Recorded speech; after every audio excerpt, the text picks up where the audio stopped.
messieurs, bonsoir et bienvenue à votre émission La Parole au quotidien, toujours en notre compagnie comme réalisateur et animateur de cette émission, Monsieur Serge Tidjani, curé de Cap d'Espoir et Grande-Rivière. Bonsoir, Monsieur Serge. Bonsoir Mirko et à vous aussi qui nous suivez depuis votre maison. Bonsoir, c'est notre première rencontre officielle de l'année. Toujours un plaisir de se retrouver. Vraiment toujours, ça fait plaisir.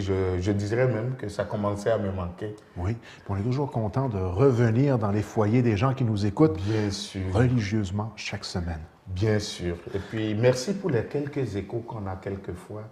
C'est bon de savoir si on peut s'ajuster. Moi, je vous ai toujours dit, on est au service de la communauté. Donc, si la communauté veut un sujet ou veut quelque chose en lien avec la parole au quotidien, on est capable de s'adapter, oui. de s'ajuster et de rendre le service avec tout notre cœur, le premièrement, et avec les moyens qu'on a aussi. En allant tout simplement au tvcgr@commercial.hotmail.com. Vous pouvez laisser vos commentaires et ce sera un plaisir de répondre soit à vos questions et même si vous voulez suggérer des sujets d'émission, ce sera toujours un plaisir de répondre à vos demandes. Alors, c'est un plaisir qui est partagé, M. Serge, de reprendre l'émission La Parole au quotidien. Et nous allons parler aujourd'hui dans l'émission La Parole au quotidien de l'enseignement. Jésus, durant sa vie, a souvent été un très bon enseignant. Il savait choisir la façon avec laquelle il devait s'adresser aux gens et il choisissait souvent des endroits spécifiques pour enseigner. Et justement, nous allons parler aujourd'hui du discours sur la montagne, le cadre du discours en tant que tel. Et pour effectuer ce discours-là, Jésus a choisi un endroit quand même assez particulier. Oui, justement. Toute la vie de Jésus a été une vie d'enseignement. Même dans les gestes qu'il posait, c'était quelque chose qu'il disait. Mais en plus de gestes posés, Jésus a dit des paroles. Et on en retrouve plusieurs, soit de façon structurée, en de grands blocs dans les évangiles, parfois de façon éparpillée. Donc, Jésus, il a vraiment enseigné au peuple, aux foules qui l'entouraient. Et un discours que je voudrais que nous regardions, au moins en partie dans les prochaines émissions, c'est ce qu'on appelait justement le discours sur la montagne. Et qui dans notre Bible, dans les évangiles, c'est l'évangile de Matthieu, du chapitre 5 au chapitre 7, je dirais même le premier verset du chapitre 8. Mais on ne va pas prendre tout ça. Ça vaut la peine quand même de regarder ce discours-là un peu, de se demander où en sommes-nous? C'est quoi le cadre de ce discours? Et comme vous l'avez dit tout à l'heure, ce discours, on a pris l'habitude de l'appeler le discours sur la montagne. Pourquoi? Parce que vous prenez tout de suite votre Bible, Évangile de Matthieu, chapitre 5, versets 1 et 2, on dit quoi? Voyant les foules, il, c'est-à-dire Jésus, gravit la montagne. Il s'assit. Et ses disciples vinrent auprès de lui. Et prenant la parole, il les enseignait en disant, et puis ça part de là, tout le discours va continuer. Alors on peut s'imaginer de façon physique, qu'est-ce qui se passe? Jésus voit la foule. Donc il a un monde devant lui, des gens qui l'accompagnaient depuis, et il veut annoncer un programme. Que fait-il? Il va sur une montagne. Donc, quelque part de haut, ou dominer au sens de on peut m'entendre, on peut me voir. Et lui, il s'assit. Et les gens l'entourent, vous voyez? Les gens vinrent auprès de lui. Et il ouvre la bouche, il prend la parole. Vous voyez les gestes, comment ils se suivent un à un. Et vous avez dit tout à l'heure, la montagne. Ce n'est pas juste une colline de Galilée, ce n'est pas un lieu élevé. Quand Matthieu prend le soin de dire la montagne, c'est parce que c'était tout un symbole. La montagne qui doit rappeler quoi? La montagne des 10 commandements. Où Moïse, lui aussi, avait gravi la montagne pour aller chercher les commandements de Dieu, la loi de Dieu qu'il donnait au peuple. Donc, la montagne était le lieu d'où Dieu se transmet en ses commandements au peuple. Alors Jésus, quand il gravit la montagne, c'est un peu comme il reprend le geste de Moïse. Moïse était sur la montagne, avait dû gravir la montagne pour aller chercher la parole qui va éduquer le peuple, qui va fonder l'alliance avec le peuple d'Israël, donc le premier peuple. Et Jésus, lui aussi, à son tour, gravit la montagne pour donner la parole qui va fonder la nouvelle communauté qu'il est en train de mettre sur pied. Donc c'est comme l'équivalent de la scène qui avait eu lieu au mont Sinaï et quand Moïse recevait la loi. Donc le choix du lieu était significatif. C'est ça, le choix du lieu est significatif. Et regardez dans la scène, cette fois-ci, Moïse, lui, il était monté sur la montagne. Oui. Jésus aussi monte, mais Jésus, lui, il s'assied. Il s'assied sur la montagne. C'est lui qui, cette fois-ci, prend la position du maître qui va enseigner. Et les autres viennent vers lui. Alors que dans le cas de Moïse, qu'est-ce qui s'est passé? Moïse est allé seul sur la montagne, les autres ont attendu. Et on sait même que pendant qu'ils attendaient, ça a été tellement long, ils ont même à un moment commencé à faire le veau d'or. Mais laissons ça. Mais regardez cette fois-ci, les gens s'approchent de Jésus, même s'il est sur la montagne. Alors qu'avant, avec Moïse, c'était laissez-les seuls. Il reviendra, il nous apportera ce qu'il faut. Le type de relation même. Exactement. Déjà là, Jésus changeait la façon de communiquer, changeait la façon de présenter le message. Et c'était une façon particulière pour les gens qui l'écoutaient pour la première fois d'accueillir cette nouvelle façon, interprétation, manière de présenter. Hein. Vraiment une nouvelle façon. Parce que là, c'est un nouveau programme qui va commencer. Jésus, dans les premiers chapitres, du chapitre 3 et 4 surtout, rassemble. Il appelle les uns, il fait des miracles, il fait de petits discours, il répond à de petites questions, puis il commence à attirer les gens vers lui. Et là, il va faire son discours-programme. Parce que le sermon sur la montagne, le discours sur la montagne, comme on l'appelle, donc le chapitre 5, 6 et 7 de Matthieu, c'est vraiment le discours-programme de ce nouveau maître qui vient. Je dirais à la limite, en contexte d'université, c'était sa leçon inaugurale. Voilà, j'arrive, Jésus au milieu de vous, puis voici ce que j'ai à vous proposer. Il se présente de quelle façon, en tant que Moïse, en tant que messager de Dieu? Comment il se présente? Voilà, en tant que Moïse, en tant que messager de Dieu, oui et même plus. Vous voyez le lien qu'on a fait avec Moïse? Oui. Quand on prendra ce discours après, on remarquera que tout ce qui va se passer, surtout au chapitre 6 et 7, ça va être des reprises des 10 commandements, en gros. Parce que veut pas les gens qui sont en place pour recevoir le discours, est-ce qu'on peut dire qu'à quelque part, ils se posent un peu cette question-là? Eux qui sont sur place, ils veulent recevoir quelque chose. Mais eux là qui sont sur place, ils connaissent la loi de Moïse. Il est au milieu de son peuple. Ils sont juifs comme lui. D'où la préparation de l'approche. Voilà. D'accord. Donc, ils connaissent déjà la loi de Moïse. Mais c'est comme si, indirectement, ceux qui étaient autour de lui disaient « Que nous apportes-tu de nouveau ?» Ou « Qui serais-tu de nouveau ?» Et c'est à travers ce geste inaugural-là que Jésus va montrer ce qu'il apporte de nouveau. Et dans son discours, il pourra en ce moment leur dire « Je ne suis pas juste un Moïse qui vient vous transmettre une loi. Désormais, c'est moi qui suis là pour vous parler comme Dieu. C'est moi le Dieu qui désormais vous parle. » Moïse était comme un intermédiaire qui portait la parole de Dieu et qui venait la transmettre au peuple.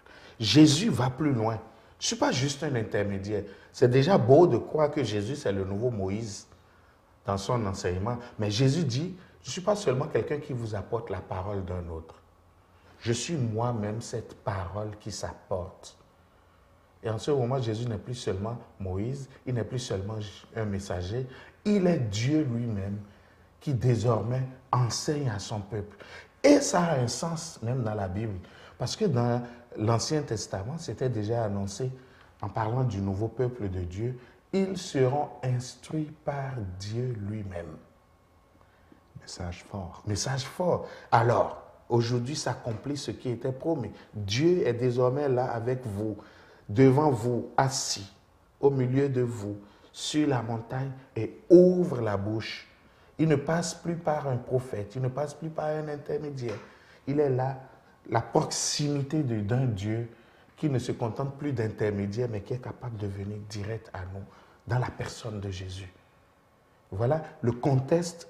On ne lira nécessairement pas tous les discours sur la montagne, c'est long, mais je vous dis tout de suite, si vous avez du temps, prenez-le. Lisez-le comme vous voulez, à votre rythme, et vous verrez que, mon Dieu, quel beau message. Voilà un peu. On vous a dit, moi je vous dis, voilà une attitude, une approche complètement différente. Et il introduisait de cette manière-là. On vous a dit, moi je vous dis. Déjà là, en partant, je suis quasiment jaloux. Moi, j'aurais aimé être là. J'aurais aimé moi beaucoup, aussi. Hein, vraiment. Mais je suis là parce que ceux qui l'ont écouté nous ont transmis ça. Témoigné, Mais revenons à ce que vous dites là et que je trouve très pertinent dans le discours sur la montagne. On vous a dit, moi je vous dis. C'était qui le on? Dans l'original, c'est un impersonnel. Mais le on, c'était bien sûr Dieu, mais Dieu passant par les hommes. Et d'ailleurs, vous avez remarqué que ce soit Isaïe, Ézéchiel, tous les autres prophètes de l'Ancien Testament, pour commencer à porter leur message, eux, ils disaient toujours « parole du Seigneur »,« oracle du Seigneur », comme pour dire « je suis un messager et voici celui qui m'a envoyé me charge de vous dire », parce que c'est ça un prophète. C'est un message qui est d'autant plus courageux parce qu'à l'époque, ce qui a été un peu... qui a fait sursauter l'autorité en place, c'était que, de par son discours, il sous-entendait le fait qu'il était lui-même Dieu. C'est ça qui n'était pas accepté. C'est ça le problème. Dès le départ. Dès le départ. Ouais. Si au moins il se présentait en disant « oracle du Seigneur, ainsi parle le Seigneur », on se dirait ah, ben, c'est un nouveau prophète qui arrive. Mais qui es-tu pour oser dire « moi, je vous dis ceci ». On vous avait dit « tu ne feras pas ceci ». Tu ne... œil pour œil, dent pour dent. Ouais. Moi, je vous dis. Pour que tu aies cette capacité de dire « moi, je vous dis », tu te prends pour qui? Tu te prends pour Dieu. Tu te prends pour au-dessus de ceux qui vous avaient parlé. C'est comme si j'étais dans une compagnie où l'adjointe ou la secrétaire m'a dit « voici ce que le boss a dit de faire ». Puis le boss arrive et dit « non, faites ceci ». Voyez-vous, quand on essaie de juste une comparaison, alors Jésus apparaît là en ce moment comme vraiment quelqu'un de nouveau qu'il faut découvrir. Et déjà dans ce discours qui commence le ministère là, ceux qui étaient capables de décoder, et ils étaient capables, parce que c'était des Juifs, ils étaient déjà habitués à la structure de comment un prophète parle, et ils ont vu que lui, il parle autrement. Il souligne l'opposition entre la loi, qui avait été apportée par Moïse, et la nouvelle loi. Que signifie loi dans ce discours précis-là? Voilà, parce que quand justement Jésus, dans le discours sur la montagne, va vouloir parler chaque fois, c'est des points de la loi dans le passé qu'il va reprendre. On vous a dit telle chose. Et moi, on vous a dit, aime ton prochain, déteste ton ennemi. Et moi, je vous dis. Que signifie la loi? La loi, en gros, et ça, c'est important à retenir dans notre façon même de prendre la parole de Dieu quand nous parlons de loi. La loi, en gros, ce n'était pas une série de codes, de normes ou d'articles. Quand dans la parole de Dieu, dans la Bible, on parle de la loi, tout simplement, c'était la parole de Dieu. C'est-à-dire, pour ceux de l'époque-là, l'Ancien Testament. Tout l'Ancien Testament tel qu'il était connu et reçu. Alors la loi, en ce moment, ce n'est pas des normes, c'est ce que Dieu nous a dit de faire. Mais Dieu nous a dit de le faire, il nous l'a donné. Et ça a passé par un canal humain pour nous arriver. Et maintenant, moi, je vous dis, oui, Dieu avait dit faites-le, mais vous pouvez faire encore mieux. Le temps, c'est comme si on a eu un temps de croissance. Et avec mon arrivée, on arrive à disait Jésus, on est maintenant au temps de la maturation. Et vous êtes capable. Alors la loi, en ce moment, ce n'est plus quelque chose qui fait peur, qui fait mal aux gens. La loi, c'est la façon de découvrir qu'est-ce que Dieu me demande, qu'est-ce que Dieu m'enseigne. Et Jésus ne va justement pas supprimer la loi. Il va leur dire, on vous a dit ça dans la loi. Moi, je ne suis pas venu supprimer, je suis venu accomplir. Mais la façon de pratiquer ce qu'on vous a dit, le voilà. On vous a dit, tu aimeras ton prochain, tu détesteras ton ennemi. Moi, je te dis, même ton ennemi, tu vas l'aimer. Oh. ça n'a plus de bon sens. On vous a dit œil pour œil, dent pour dent. Non, moi je te dis, tu ne dois pas te venger. Si tu veux vraiment appliquer cette loi-là, voici jusqu'où tu dois aller. Et on vous a dit que pour être heureux, il faut avoir beaucoup d'argent. Il faut être riche. Moi, je vous dis, même pauvre, vous pouvez être heureux. C'est totalement un discours qui change, mais qui ne change pas vraiment Dieu, mais qui permet de mieux comprendre qu'est-ce que Dieu avait toujours offert. Est-ce que c'était une incompréhension de ce qui avait été amené au départ ou, entre guillemets, je vais utiliser un terme anglais, est-ce que c'était un update de Moi, je l'information? pense plus que c'est comme un update, une mise à jour. Ah oui? Une mise à jour de ce que... C'est pour ça que d'ailleurs le thème accomplissement, on a déjà fait une émission là-dessus, je vais y revenir encore dans une de nos prochaines émissions. C'est vraiment une mise à jour. La loi a été donnée par Dieu à Moïse. Il y a eu un temps, on a eu le temps de diluer la loi, comme dans tout ce que... Finalement, on ne la respecte plus dans son esprit, parfois. On ressent un peu comme si Dieu était un peu moins sévère, plus conciliant. Est-ce que j'en fais une bonne interprétation? On perçoit. Oui, c'est ça. Moi, je ne dirais pas que Dieu était plus sévère, mais dans le discours sur la montagne, on redécouvre le vrai visage de Dieu. C'est-à-dire, ce Dieu qui était toujours bon, qui est toujours bon. À un moment, on s'est tellement préoccupé de suivre sa loi qu'on l'a vu comme le policier qui va nous punir si on ne suit pas cette loi. On en a perdu le sens. Alors que la loi qui était là pour nous aider à vivre, pour nous aider à nous réguler, ce que Dieu nous avait dit pour nous épanouir est devenu quelque chose qui nous bloque. Et Jésus, en reprenant le discours sur la montagne, entre autres, parce qu'il va y avoir dans la Bible plein de controverses entre l'ancienne façon de faire et la nouvelle façon que Jésus propose, même les gestes avec les personnes. Mais pour le discours sur la loi, il va reprendre certains articles de la loi, c'est-à-dire de l'enseignement reçu jusque-là, et reçu comme parole de Dieu. Il va les reprendre et il va dire, oui, on vous avait dit ça, mais moi, je vous dis, vous pouvez faire mieux. Le but de Jésus n'est pas de donner un relâchement. Au contraire, on dit, tu ne tueras pas. Jésus va dire, oui, on vous avait dit, tu ne tueras pas. Mais quand tu insultes ton frère, tu l'as déjà tué. On ne peut plus dire que Dieu a été plus relax là. C'est le contraire, je pense. Hein. Et si tu dis, je vais l'employer, puis c'est écrit comme ça. Tu dis, imbécile à ton frère, tu l'as tué. Alors qu'avant, tu ne tueras pas, c'était compris peut-être juste, je sors mon âme sur lui. Du second degré. Voilà. Donc, le prochain devient quelqu'un que je vais respecter, même dans les moindres détails. Plus seulement à lui. Alors, je ne peux pas, c'est pour ça que je dis, on ne va pas dire qu'on découvre un Dieu devient moins sévère, non. Mais on découvre davantage que Dieu était, mon Dieu, qu'il était bon. Et c'est ce visage-là, justement, que Jésus vient montrer. Et il ne pouvait en être autrement. Il faut qu'il soit le meilleur à le montrer. Parce que lui, il est Dieu. Il sait qui est Dieu. Et il sait mieux que moi qu'est-ce que Dieu veut nous montrer de lui. Est-ce que c'est un enseignement qui est encore d'actualité, qui s'applique encore aux valeurs d'aujourd'hui, dans un monde où, on le sait, ces différentes valeurs sont remises en question régulièrement? L'Évangile, d'abord, il faut partir d'une chose. Si elles étaient, passeront, mes paroles ne passeront pas. C'est ça que Jésus dit, justement. Donc, la parole de Dieu, elle sera toujours actuelle. Ça dépend de comment j'entre en relation avec cette parole. Elle sera toujours vivante pour moi. Elle sera toujours actuelle. Et le discours sur la montagne, le discours du chapitre 5 au chapitre 7 de Matthieu, quand je commençais à préparer cette émission, qu'est-ce qui m'a même fait y penser? C'est à partir de fin janvier ou de mi-janvier, vous avez dû constater, c'est la série de l'évangile de Matthieu qu'on lit.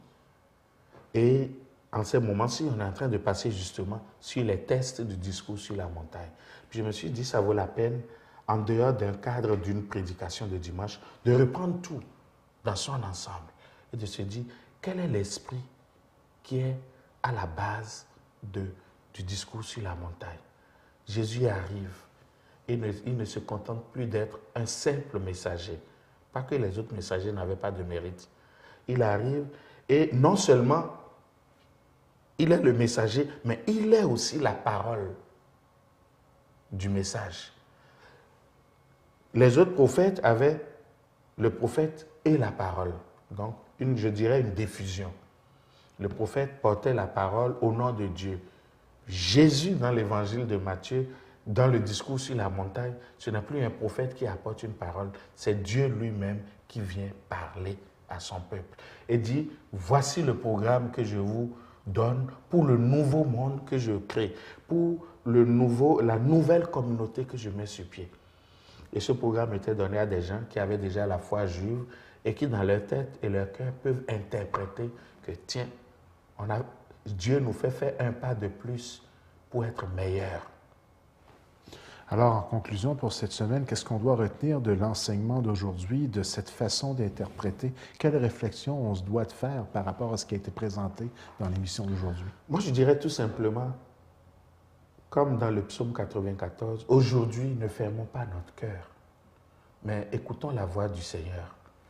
Dieu nous parle encore aujourd'hui. Et le sermon sur la montagne, si vous prenez le temps de le lire au-dessus nos émissions qui vont suivre, vous allez voir que nous sommes en plein dedans, dans la réalité concrète de tous les jours, dans la vérité de ce que nous sommes. Et nous avons un Dieu qui nous dit, je vous accompagne dans ce que vous êtes. Et je vous donne des paroles pour vous tenir, pour vous soutenir dans ce que vous êtes. Et je suis là pour vous aider à devenir meilleur parce que vous êtes liés à moi. Alors, les béatitudes, le sel de la terre, l'accomplissement de la loi, une loi supérieure qui est la loi de l'amour, tout ça, on le retrouve dans cet esprit d'un Dieu qui est très actuel et qui aujourd'hui encore nous dit, vous pouvez être bien avec moi, vous pouvez être meilleur avec moi. Avec moi, vous avez vraiment le monde sauvé. Et c'est là-dessus que je finirai cette semaine en vous disant, n'ayez pas peur de vous approcher de Dieu. Vous voyez, dans la foule, il s'assit et ses disciples vinrent auprès de lui. Jésus attend que vous et moi aussi, on n'ait pas peur, qu'on puisse venir à lui, qu'il nous parle, non seulement à nos oreilles et à nos yeux, mais qu'il parle à notre cœur pour que nous devenions vraiment des gens proches, intimes, liés à Dieu et finalement liés les uns aux autres. Bonne semaine à vous.